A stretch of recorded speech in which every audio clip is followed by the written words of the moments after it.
Nunca fuimos modernos. Ensayos sonoros por Imanol Proenza y Alba Taboada.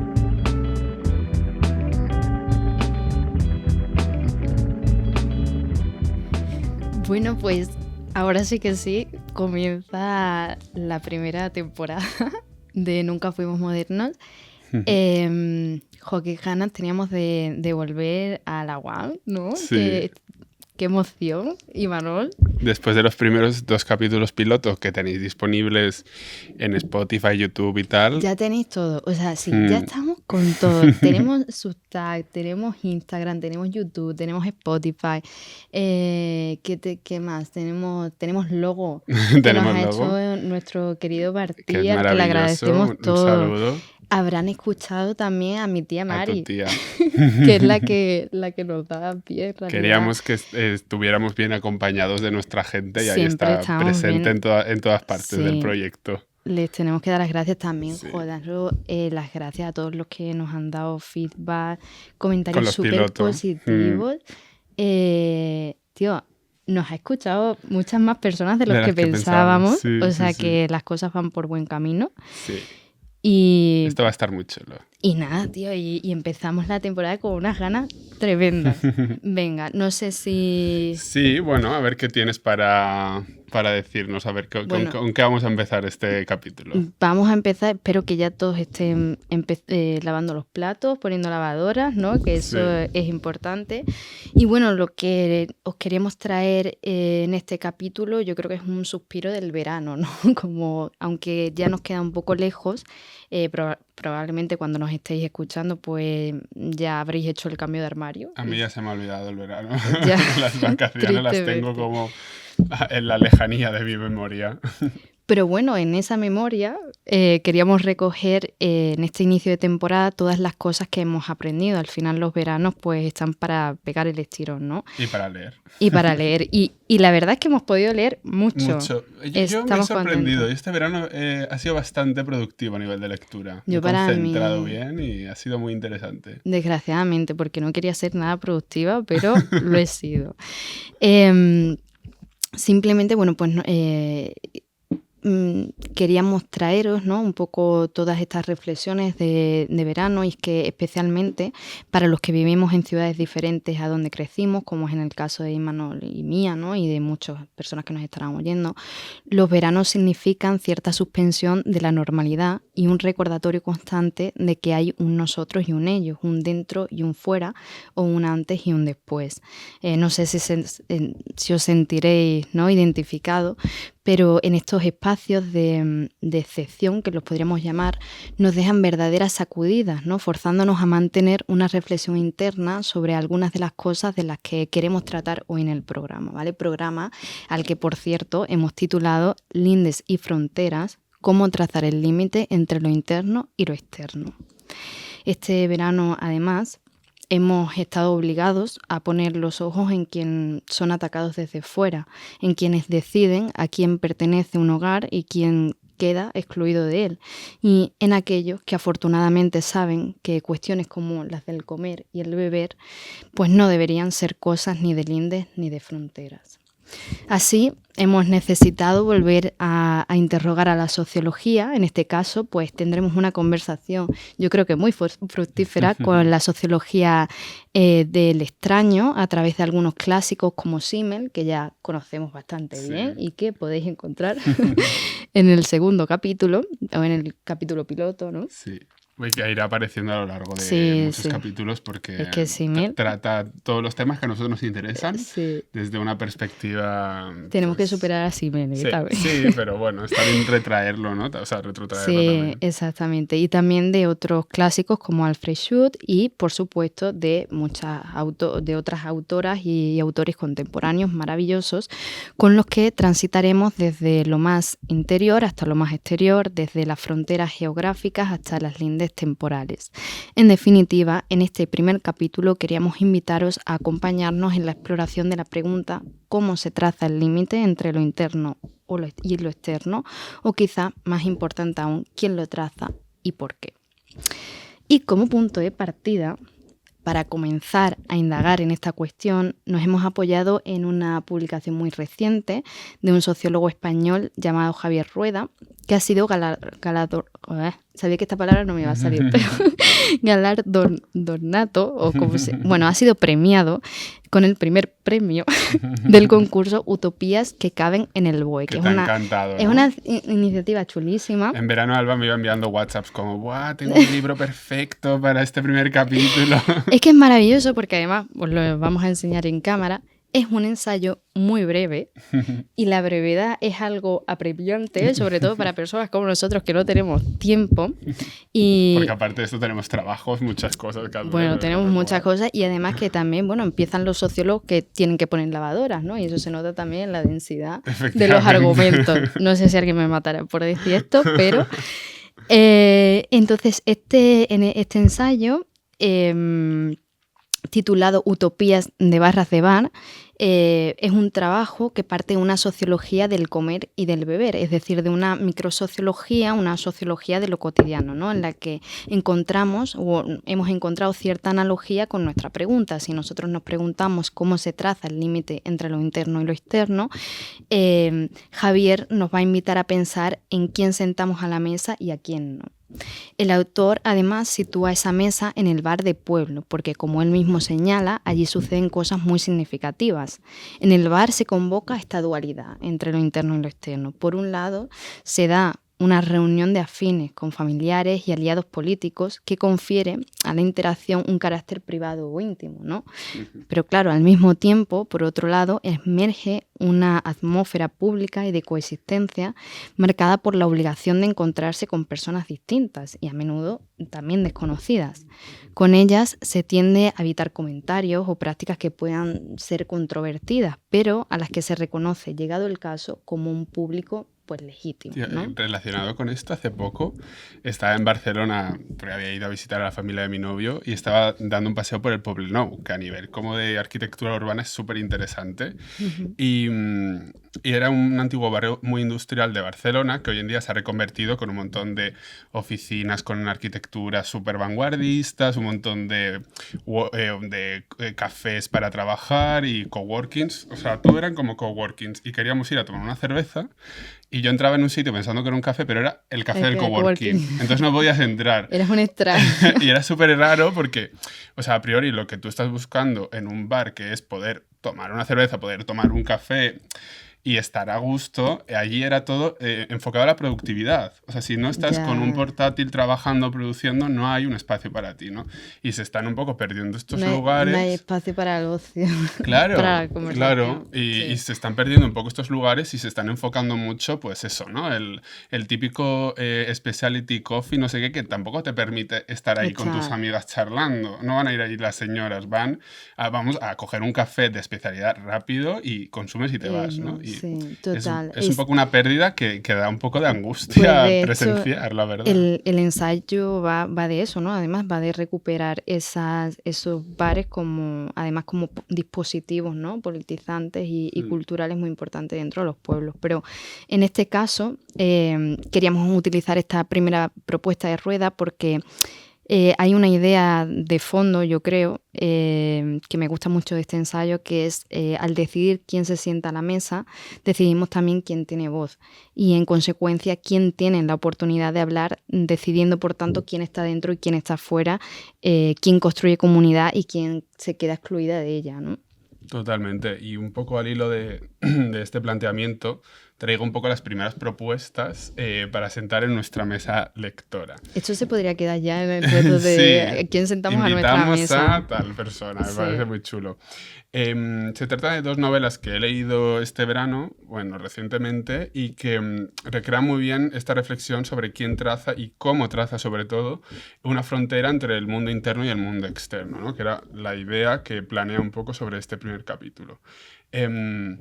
voy a hablar de dos autores que han sufrido ellos mismos sus exilios personales y profesionales, ¿no? El concepto del exilio queda marcado en su biografía personal, pero también en su obra. Además, en ambos casos hablaremos de la casa como elemento físico central, ¿no? O sea, en el espacio interior, en las casas, es posible vivir ciertas vidas que quedarían completamente amenazadas por la moral de la sociedad que impera en el espacio exterior, ¿no? En el espacio público, que no se podrían dar en otros espacios. De esta forma, en ambas novelas se muestra el espacio interior como un espacio no claustrofóbico en sí mismo, sino como un espacio de oportunidad que alberga la posibilidad de vivir otro tipo de vidas.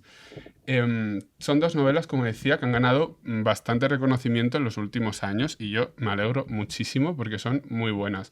Por un lado, El Cordero Carnívoro de Agustín Gómez Arcos, que, bueno... Lo he visto por ahí en un montón de... Se lo está leyendo todo el mundo. En redes, sí. Y está muy bien porque por fin este escritor que escribió esta novela en la segunda mitad del siglo XX, por fin está ganando popularidad en España y ya era hora porque la verdad es que todos sus libros son maravillosos.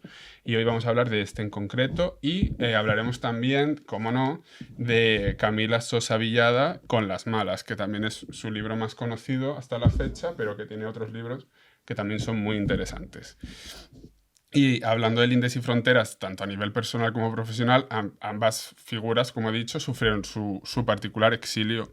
En el caso de Agustín Gómez Arcos, nace en el sur de España y a mediados de los años 50 se traslada a Madrid con el objetivo de ser actor y dramaturgo, pero no pudo desarrollar su carrera de manera plena debido a la censura franquista. Por ello se marchó voluntariamente al exilio en la década de los 60. Se fue a París, como todo el mundo en aquella época, ¿no? Como todo el que quiere triunfar, sí, ¿no? Se fue sin ningún privilegio, esto hay que decirlo, solo con el objetivo de vivir la libertad que en España le era negada, porque además era gay, ¿no? Pero aparte de eso, él quería tener libertad creativa. Por ello, el exilio, esta lejanía con España, le permitió retratar la dictadura desde puntos de vista muy complejos, como veremos. De hecho, en este libro, en El Cordero Carnívoro, puede ser una alegoría o un símil entre la dictadura franquista y el libro en sí mismo, ¿no? La trama que surge en el propio libro. Lo hizo a través de una decisión trascendental, todo hay que decirlo, porque él su carrera como escritor la realizó completamente escribiendo en francés. Y quizás por esta razón ha tardado tanto en llegar a España, porque las novelas tuvieron que ser traducidas. Él mismo ni siquiera tradujo sus propias novelas. Quizá por eso, a pesar incluso de haber sido estudiado o de ser estudiado en los liceos franceses, ha tardado tanto en adentrarse en los corrillos literarios de España, aunque esto, como he dicho, está cambiando. Hoy sí, sus obras están cada vez más presentes en la lista de lectura de la sociedad española y no es para menos porque sus libros son muy potentes.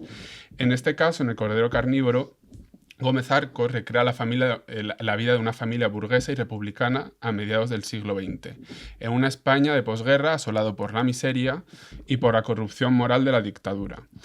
Y lo hace a través de una relación incestuosa y homosexual entre los dos hermanos de dicha familia. A priori una aberración, pero cuando vas leyendo vas entendiendo la intención de Gómez Arcos. La madre, Matilde, considera a su hijo menor, Ignacio, un monstruo desde su nacimiento, no por la relación en sí misma con su hermano, sino por otras razones. Un hecho que marcará su vida, la de Ignacio, obligándolo a vivir recluido del mundo externo durante años. Ignacio no sabrá ni qué aspecto tiene la propia ciudad donde vive. Durante años únicamente socializa con su familia y con la criada, Clara, que ejerce a la vez de madrastra, aportando el poco calor humano que recibe Ignacio, porque su madre es completamente fría. Aparte del calor que le ofrece a su hermano Antonio, evidentemente. Y ahí reside la potencia alegórica de Agustín Gómez Arcos, ¿no? Con este libro. En una historia política y social nacional marcada indudablemente por la dicotomía entre los vencedores y vencidos, esta relación incestuosa ejemplifica la necesidad de superar los límites morales para crear nuevos imaginarios. A través del incesto homosexual, una figura moralmente condenable a priori tanto en dictadura como en democracia, el libro plantea la necesidad de expandir esos límites morales. Lo que hay ya no nos sirve, así que hay que crear nuevos imaginarios. Es un poco como la idea esta. Por ello, todos los integrantes de la familia creen conveniente excluir al hijo, a Ignacio, de la realidad social, política, pero sobre todo moral de la época. Así es como en plena dictadura cabe la existencia de un niño que nunca ha conocido ningún cura, que nunca ha visto ninguna bandera fascista y que nunca ha convivido con los himnos nacionalistas. Así es como los miembros de la familia trazan una frontera, la casa, a la cual hay que proteger de la moral nacional católica que impera en el espacio exterior. Claro, aquí se podría decir que Gómez Arcos, pero también, ¿no?, con la otra autora de la que vamos a hablar, retrata la casa o el hogar como lo que el famoso ensayista y anarquista Hakim Bey, no sé si se dice bien, definía como zonas temporalmente autónomas, ¿no?, que muchas sociólogas o sociólogos ya conocerán este concepto, pero se trata de un espacio que nos permite imaginar y ensayar formas alternativas de autonomía y de cotidianidad situadas al menos por un momento al margen del control del Estado. Aquí podríamos tener una primera respuesta de cómo se traza un límite o por qué. A veces para descansar de lo de afuera, para generar refugios que nos permiten vivir de una forma que anhelamos, aunque inevitablemente hay que enfrentarse con un exterior, ¿no?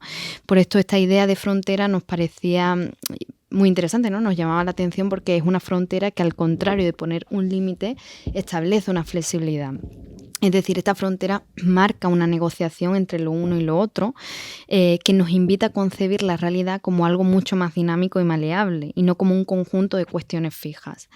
Siguiendo con este tipo de fronteras, además, en este caso hay límites temporales, ¿no? No solo las fronteras espaciales, sino también los límites temporales en los que no solemos darnos cuenta, pero que han servido a lo largo de la historia para cambiar, para ser flexibles y extraordinariamente creativos.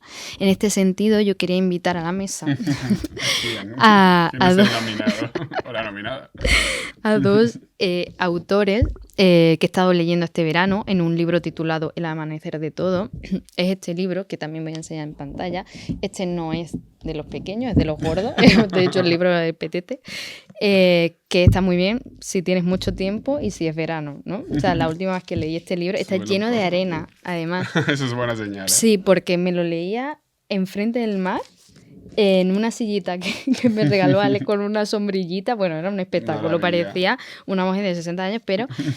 Y con un posavasos que tenía una cerveza ahí en la mano, o sea, maravilloso. Entonces, bueno, es un libro maravilloso de los autores David Graeber y David Wengrow, es que no me va a salir, pero bueno. Y es verdad que es un trabajo que trata de muchas cosas que me gustaría volver, ¿no?, y retomar en algún que otro capítulo, y que en el que por supuesto no nos vamos a detener en todas las ideas, pero hay algunas tesis que me hacían pensar mucho en esta idea que estábamos trabajando Imanol y yo pues en todo este tiempo, ¿no? El libro hace una relectura de las formas primigenias de sociedad, contestando a ciertas ideas preconcebidas sobre las sociedades primitivas como estáticas o monolíticas. Ellos van a defender que la mayor parte de nuestra historia como humanos hemos transitado fluidamente entre distintas disposiciones sociales, alzando y desmantelando jerarquías de modo habitual.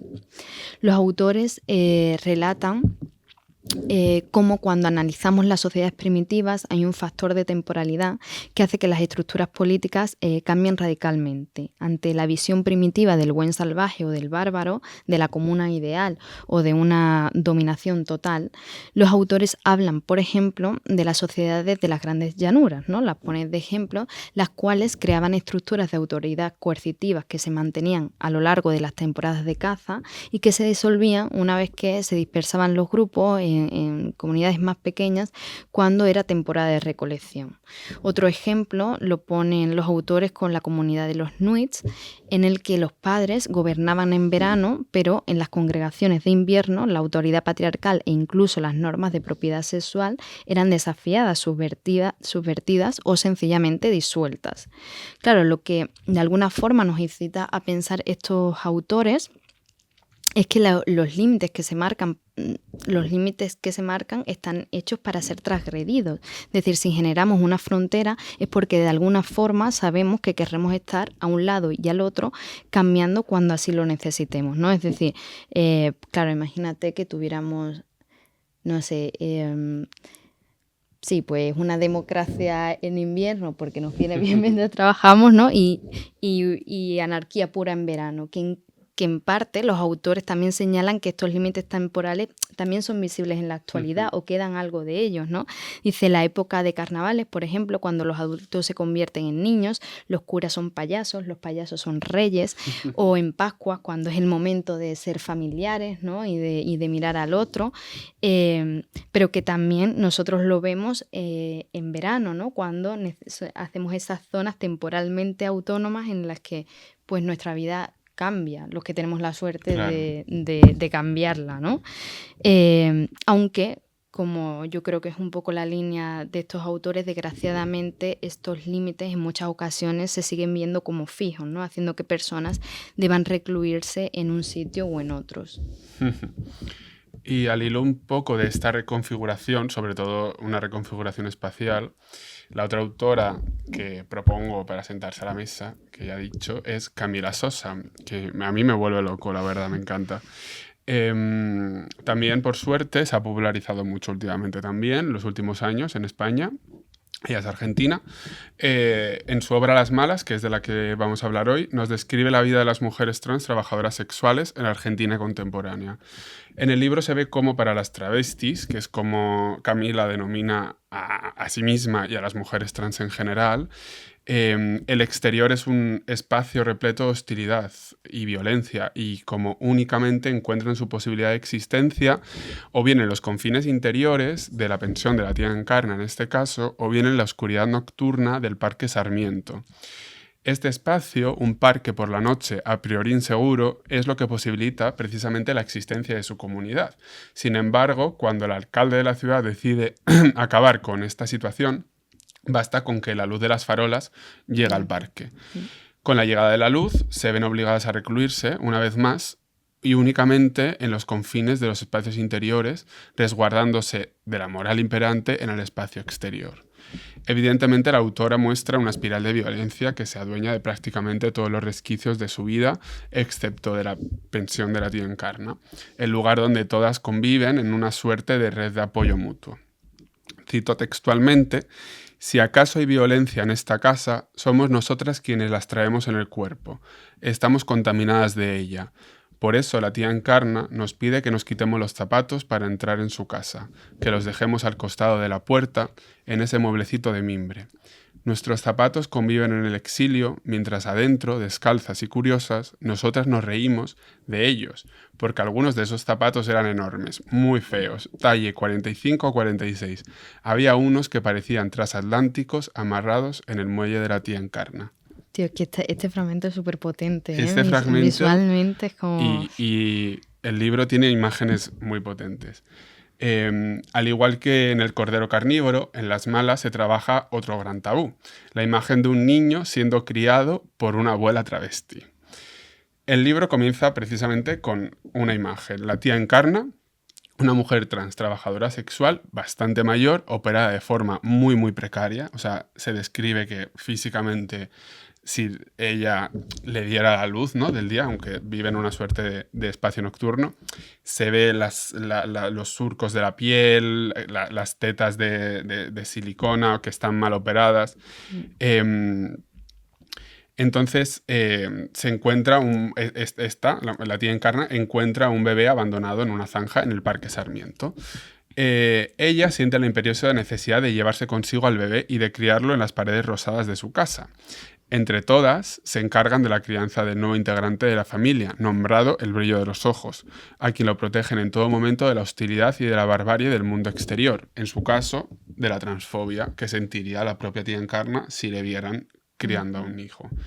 De nuevo, la demarcación queda establecida a través de la frontera física que marca la casa, un territorio protegido en el que resguardarse de las inclemencias de la vida externa. Además, al igual que en el caso de Agustín Gómez Arcos, Camila Sosa también vivió su particular exilio, o más bien lo que conocemos como sexilio. Sí, que también hablamos de eso en el capítulo... En el capítulo 2 diría el de las ciudades, que está muy chulo, os recomendamos que vayáis y lo escuchéis. Escuchad. Por ello, Camila Sosa nace y se cría en un pueblo de la provincia de Córdoba, Argentina, y se exilia en la ciudad de Córdoba, buscando un pequeño espacio más de libertad sexual y de expresión de género que le había sido negado en su pueblo. Según las malas, Camila lo encuentra en la pensión Rosada de la tía Encarna, donde convive con el resto de mujeres trans trabajadoras sexuales que se desplazan todas las noches hasta el Parque Sarmiento. Por tanto, este también es un libro de lindes y fronteras. En palabras de la autora, aquella vida donde siempre fui extranjera, donde no era dueña de nada, la visita al mundo de los normales, de los correctos, mis compañeros y compañeras de clase media de la universidad, esa montaña de secretos y mentiras que siempre tuve para con todos ellos. Wow. Claro, esta cita además establece otro sentimiento o otro punto de vista en estas lindes, ¿no? Entre interno y externo, que quizás alguna persona que nos escucha pues también haya experimentado, que es la idea de ser extraño en tu propia tierra, que al mismo tiempo también es un título de un libro de Halsey del que también hablamos en el segundo capítulo, por lo tanto tienes que ir a escuchar el segundo capítulo. Es un sentimiento complejo que nos obliga a replantearnos quién es extranjero y dónde está el lugar. Para ello, pues traemos a la mesa a Alfred Schut en un ensayo incluido en este libro que también os vamos a enseñar, ¿no? Que es un libro editado en 2012, pero que todo el mundo ya conocerá, está dentro del extranjero de Simmel, ¿vale? La sociología del extraño, y aquí pues hay varios ensayos y uno es pues este del que os hablamos, ¿no? Lo que va a hacer este autor es invitarnos a detenernos primero en la pregunta sobre qué es aquello a lo que llamamos hogar, ¿no? Y por qué pertenece a unos y no a otros. Para él, el hogar de un hombre es el lugar al que proyecta regresar cuando se encuentra lejos de él. Un ejemplo que él menciona aparece en una encuesta realizada en un cuerpo de infantería en la que se preguntaba a los soldados qué era lo que más echaba de menos. Algunas de las respuestas fueron tan sencillas como un sándwich de lechuga fresca y tomate, leche fresca y el diario de la mañana en la puerta, el silbido de la locomotora en la estación. Claro, ahí podemos ver cómo el hogar se define tanto por lo cotidiano como por lo afectivo y cómo esas experiencias mínimas vinculadas al comer y al beber, a los objetos compartidos, generan esa idea de hogar, ¿no? Del mismo modo que lo podría hacer la barra de un bar si recuperamos un poco pues el primer ensayo, ¿no? Del que estábamos hablando. Y si recuperamos las barras de los bares. Sí. Las de verdad, ¿no? Joder, si vives en el centro de Madrid, ya sabes lo que hay. Sí, en ese sentido, va a subrayar que el hogar significa algo distinto para quien nunca lo ha abandonado, para quien lo habita desde lejos y para quien retorna. Cada una de esas posiciones redefine lo que el hogar es y lo que simboliza. Claro, siguiendo esta línea, también hay lugares en los que vuelves a lo largo del año, en periodos estivales, por ejemplo, pero el tiempo también pasa para todos y cuando volvemos al año siguiente, ni el pueblo, en este caso, ni las personas que lo habitan son los mismos que cuando lo vimos por última vez. Cuando era pequeño y hasta prácticamente los 18 años, me pasaba todo el mes de julio en la casa de mis abuelos en Extremadura. Allí nos podíamos tirar semanas sin salir de la finca. Por aquel entonces, al igual que Ignacio en El Cordero Carnívoro, mi mundo se reducía a la casa y al jardín de mis abuelos en medio del secano, casi como una esmeralda resplandeciente en medio de la estepa extremeña, regado noche tras noche por decenas de aspersores colocados por todo el jardín. Como Ignacio, a quien su madre le protegía de la moral nacional católica que asolaba España en aquella época, o al brillo de los ojos que la tía Encarna protegía de la homofobia y la transfobia, me pregunto sobre qué maldad externa o moral atrofiada me protegían mis abuelos en mi particular encierro durante los meses de julio. Pero la respuesta es algo mucho más mundana, ¿no? Algo mucho más concreta. Las inclemencias del clima extremeño. O sea, hacía tantísimo calor que era inconcebible dejar nuestra particular esmeralda húmeda para adentrarnos en la tierra y en la sequedad. En la finca había muchísimos árboles, flores, animales e insectos. Yo me quedaba embobado mirando y analizándolo todo. Preguntaba a mis abuelos por el árbol con cuyas hojas se condimentaban los guisos, que era el laurel, o el nombre del árbol de donde salían las frutas para las ensaladas, que era el granado.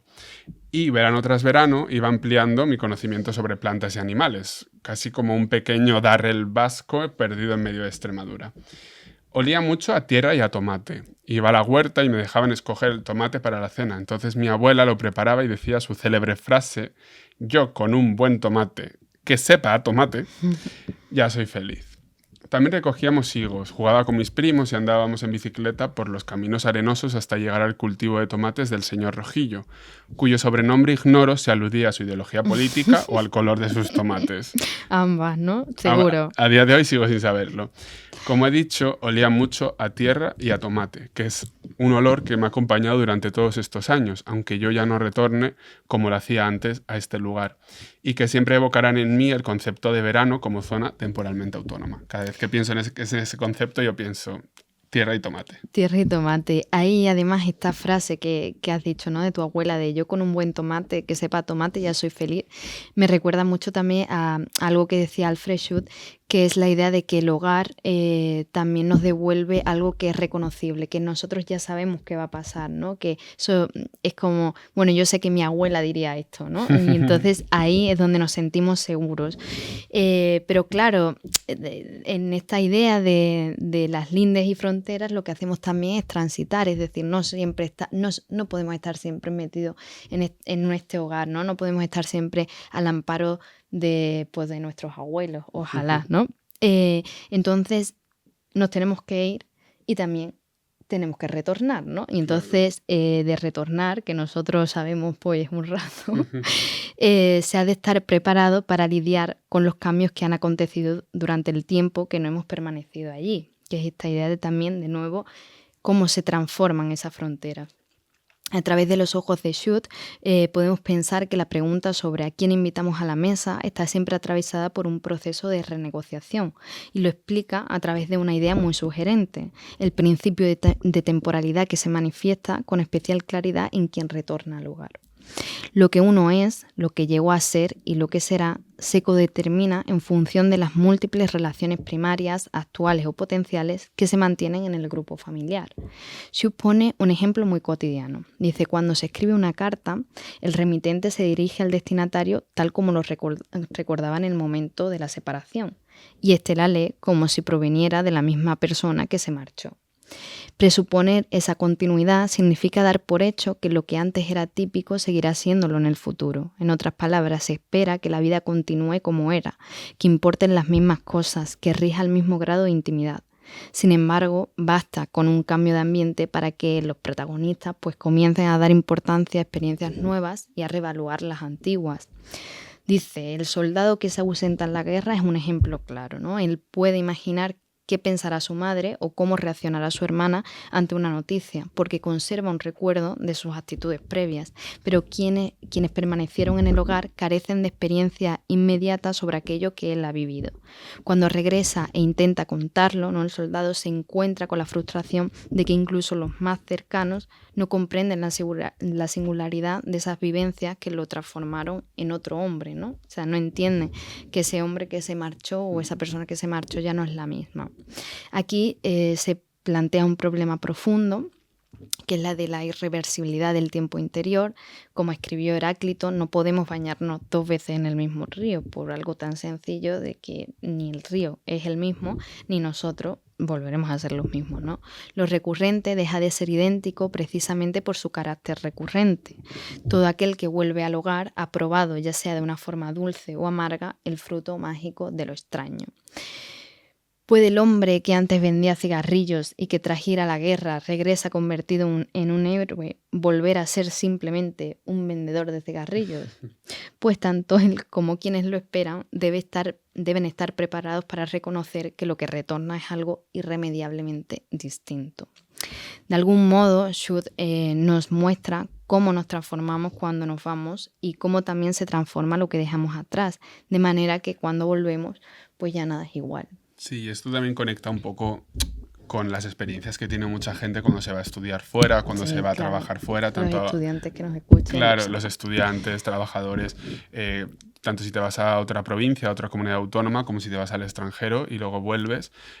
Muchas veces se espera de ti, tus amigos, tu familia, pero sobre todo yo lo he sentido más quizás con amistades, se esperan de ti que no cambies, ¿no? Que permanezcas inalterado, casi como si todas esas experiencias que has estado acumulando, que has estado viviendo, no pudieran hacerte cambiar a ti mismo. Se espera de ti que permanezcas inmóvil.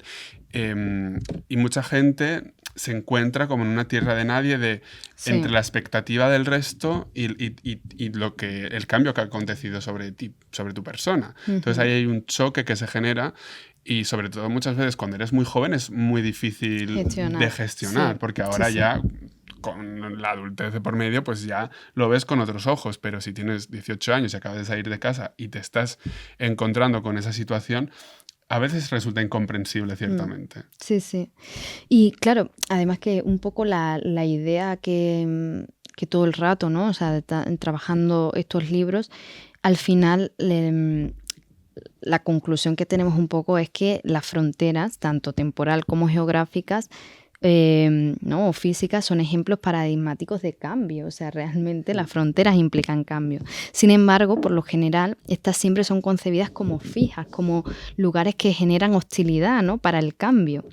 De alguna manera, para entender esta aparente contradicción, ir cerrando, ¿no? un poco ya el programa, porque bueno, yo creo que los estamos haciendo más cortitos. Nos hemos propuesto hacerlos directos y para más breves. Felicidad de todo el mundo, de nuestros amigos, ¿no?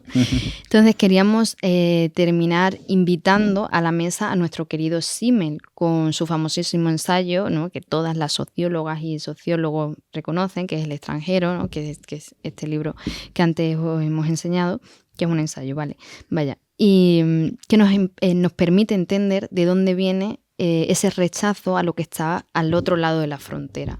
Simmel explica que el extranjero encarna un punto intermedio entre lo móvil y lo nómada, lo fijo o lo estático. Su condición es siempre doble, está dentro y fuera al mismo tiempo. Y por definición carece de pertenencia porque no las transporta consigo. Lo que hace, en cambio, es traer al círculo nuevas cualidades.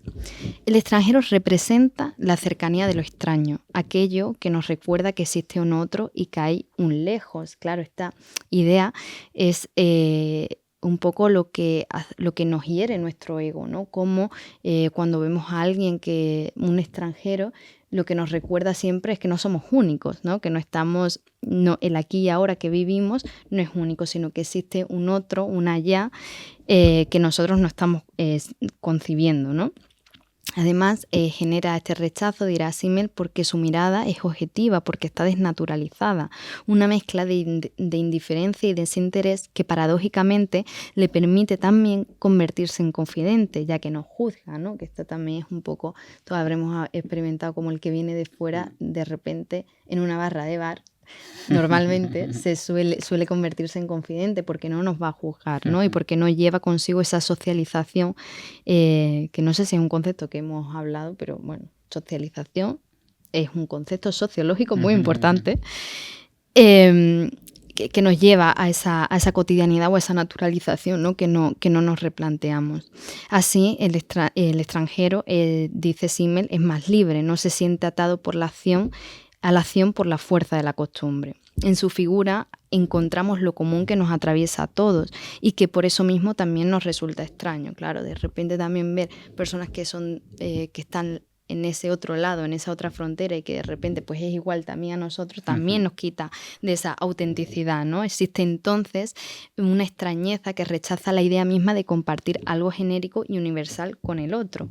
Y cuando desaparece el carácter único de la relación suele producirse un distanciamiento. Es aquí cuando Simmel dice que surge una no relación, una relación en la otredad que sin embargo es necesaria para que el grupo mismo pueda existir, ¿no? Sí, sobre todo también para que ciertos idearios extremos, como partidos de extrema derecha, por ejemplo, tengan razón de existir, ¿no? O sea, claro, si no existiera el concepto... Si no existiera el otro... Claro, no tendrían ningún planteamiento, ¿no? O sea, este chivo expiatorio es lo que les posibilita la mera existencia de esos partidos, que es una... Exactamente, sí, claro, que es que esto ya, bueno, es un tema clásico, ¿no? O sea, la sociología, yo creo que ahí tienes muchas respuestas, lo que sueles hablar poco en ese sentido, ¿no? Entonces, bueno, pues lo que nos obliga a pensar la figura del extranjero es que el nosotros y el ellos no está tan clara ni demarcada, ¿no? Al final, las fronteras son muy porosas, los lindes son muy porosos, somos nosotros y ellos al mismo tiempo. Así queremos cerrar con la reflexión pues, de este trabajo, de todas estas semanas, ¿no? Que hemos estado hablando de este tema, y es que las fronteras están siendo renegociadas constantemente, ¿no? El dentro y el afuera están concebidos para ser transitados. Importante, hay que concebir los dos lados, ¿no? Y es divertido estar en los dos, ¿no? En todas las partes. Sí, no sería aburridísimo. Claro, en el dentro y en el afuera. Es por ello sería gris, sería plano y gris, que es aburridísimo. Exactamente, entonces por ello todos tenemos derecho a comer en la mesa, todos tenemos derecho, ¿no? A participar, y siempre...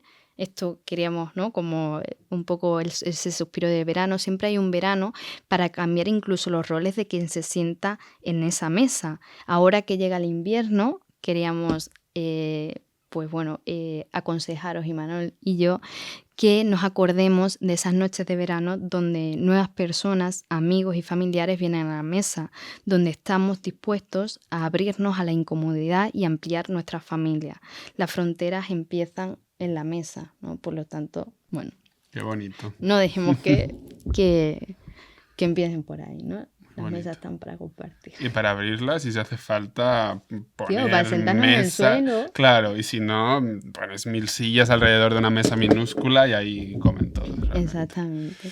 Así que nada, este ha sido el primer episodio de la primera temporada, ¿no? Sí. Porque los otros lo hemos tratado como capítulos era de prueba, pilotos. No. Ahora comienza en sí mismo ya el programa, estamos muy contentos. Este ha sido el primer capítulo. Y la temporada va a estar, yo creo que es súper interesante. Sí, esto solo es un aperitivo. Además, no paramos de ir a cosas. Hemos ido al Festival de las Ideas, Néstor Reencontrado. Que recomendamos muchas cosas por Instagram, ¿no? Que Alba está eso a tope. Es verdad, que yo estoy a tope. A lo mejor me llevo una semana sin estar a tope, pero ya luego estoy... Recomendamos muchas cosas por Instagram, actividades culturales, de pensamientos, y que nos sigan por ahí. Nunca fuimos modernos. Y nada, que muchas gracias por escucharnos en este primer capítulo. Un abrazo gigante. Un abrazo. Chao.